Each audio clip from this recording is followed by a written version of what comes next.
اچھا، تو آج ہم کچھ ایسے دلچسپ ذرائع پر بات کر رہے ہیں جو مردوں اور عورتوں کے تعلقات میں جو عام غلط فہمیاں ہوتی ہیں نا، جی، ان کو بیان کرتے ہیں۔ کوشش یہ ہے کہ سمجھیں کہ ان تحریروں کے مطابق آخر بات چیت میں یہ الجھنیں پیدا کیوں ہوتی ہیں۔ جی، اور یہ ذرائع خاص طور پر اس فرق کو سمجھنے کی کوشش کرتے ہیں کہ ان کے مطابق عورتیں جذباتی سطح پر کیا چاہ رہی ہوتی ہیں، جبکہ مرد وہ اکثر منطقی حل دینے پر زیادہ زور دیتے ہیں۔ تو ان ذرائع لے ایک مرکزی خیال جو بار بار آتا ہے وہ کچھ یوں ہے کہ عورت سمجھنے کی نہیں، پیار کرنے کی چیز ہے۔ یعنی ان تحریروں کا زور اس بات پر ہے کہ عملی مشورے یا حل کے بجائے وہ جذباتی تعلق اور دیکھ بھال کا احساس زیادہ اہم ہے۔ ہاں، اور یہ خیال کئی مثالوں سے واضح ہوتا ہے۔ ذرائع بتاتے ہیں جیسے جب کوئی خاتون کہتی ہیں کچھ نہیں ہوا، تو اس کا مطلب اکثر یہ نہیں ہوتا کہ واقعی کوئی مسئلہ نہیں ہے۔ اچھا، پل کے مطابق مرد کو ہمدردی اور فکر مندی دکھانی چاہیے، دوبارہ پوچھنا چاہیے۔ شاید وہ یہ چاہتی ہیں کہ ساتھی خود ہی وہ مسئلے کی سنگینی کو محسوس کرے۔ یہ واقعی ایک دلچسپ نکتہ ہے جو یہ ذرائع پیش کر رہے ہیں۔ اسی طرح کی ایک اور مثال ذرائع کے مطابق وہ سوال ہے، کیا میں سو جاؤں؟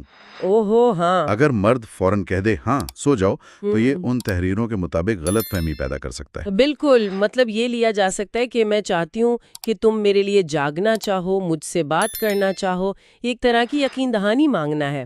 تو یہ بالواسطہ گفتگو ہے یقین دہانی کے لیے؟ جی، ان ذرائع کی روشنی میں تو یہی لگتا ہے، یعنی بات کہنے کا مقصد صرف معلومات دینا نہیں، بلکہ دوسرے کی فکر مندی اور توجہ کو جانچنا بھی ہے۔ اچھا، تو یہ تو ہوئی یقین دہانی کی۔ اب آتے ہیں مسئلے کے حل بمقابلہ ہمدردی پر۔ ذرائع میں سر درد کی مثال ہے۔ ہاں، اگر خاتون ذکر کریں اور مرد فوراً کہے پیناڈول لے لو، یا درزی نے سوٹ خراب کر دیا تو کہے چلو نیا لے لیں گے، یہ بھی ٹھیک نہیں۔ ہاں، ان تحریروں کا کہنا ہے کہ ایسے موقعوں پر خاتون کو اکثر فوری حل نہیں چاہیے ہوتا، انہیں ہمدردی، توثیق اور کوئی ایسا چاہیے جو ان کے غصے یا پریشانی میں شریک ہو، جیسے مل کر درزی کو برا بھلا کہنا۔ اچھا، مسئلہ وہ خود حل کر سکتی ہیں، انہیں اس لمحے جذباتی سہارا چاہیے۔ مردوں کا منطقی انداز جو فوراً حل پر جاتا ہے، یہاں کارگر ثابت نہیں ہوتا ان ذرائع کے مطابق۔ اور تعریفوں کے بارے میں کیا خیال ہے؟ ذرائع کہتے ہیں کہ صرف اچھی لگ رہی ہو کافی نہیں۔ جی، ان کا کہنا ہے کہ تعریف میں تفصیل زیادہ خوشی دیتی ہے۔ تفصیل کس طرح کی؟ مثلاً رنگ کیسا لگ رہا ہے، میک اپ کیسا ہے، بالوں کا انداز کیا ہے۔ تفصیل سے یہ احساس ہوتا ہے کہ واقعی توجہ دی گئی ہے۔ اور وہ مشہور سوال، کیا میں موٹی لگ رہی ہوں؟ ان ذرائع کے مطابق تو اس کا جواب ہمیشہ بالکل نہیں، کبھی نہیں ہونا چاہیے، چاہے حقیقت کچھ بھی ہو۔ اچھا، مرد کی نظر میں اسے ہمیشہ پرفیکٹ لگنا چاہیے، یہ ذرائع کا کہنا ہے۔ یہ تو کافی مخصوص ہدایات لگتی ہیں۔ ذرائع میں لباس کے انتخاب یا کھانے کے آرڈر جیسی روزمرہ کی مثالیں بھی ہیں؟ ہاں، وہ بھی ہیں۔ لباس کے انتخاب کو یہ ذرائع ایک امتحان سے تشبیہ دیتے ہیں۔ امتحان؟ جی، جہاں مرد سے توقع کی جاتی ہے کہ وہ سیاق و سباق جیسے موقع کیا ہے، پہلے کیا پہنا تھا، دوسرے کیا پہن رہے ہوں گے، کو سمجھ کر صحیح جواب دے۔ اسی طرح کچھ بھی منگوا لو کہہ کر ہر تجویز رد کرنا بھی اسی طرز گفتگو کا حصہ بتایا گیا ہے۔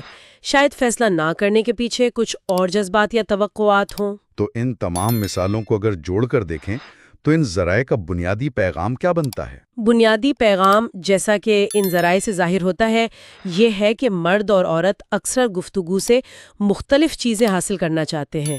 مرد منطق، حقائق اور مسائل کے حل پر توجہ رکھتے ہیں، جی، جبکہ عورتیں ان ذرائع کے مطابق جذباتی توثیق، فعال سماعت اور اس احساس کو اہمیت دیتی ہیں کہ ان کا خیال رکھا جا رہا ہے۔ یہ تحریریں ان حالات کو بعض اوقات مزاحیہ انداز میں بھی پیش کرتی ہیں۔ بالکل، لیکن ان کے پیچھے ایک حقیقی مواصلاتی فرق کی نشاندہی بھی کرتی ہیں۔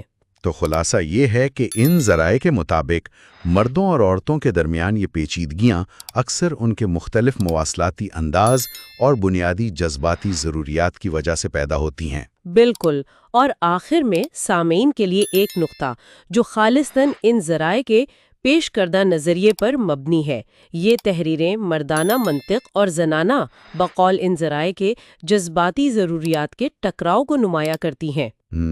اس تناظر میں تعلقات میں بہتر افہام و تفہیم کے لیے ان ذرائع میں بیان کردہ کون سا پہلو سمجھنا سب سے زیادہ کارآمد ہو سکتا ہے؟ یہ وہ سوال ہے جس پر غور کیا جا سکتا ہے۔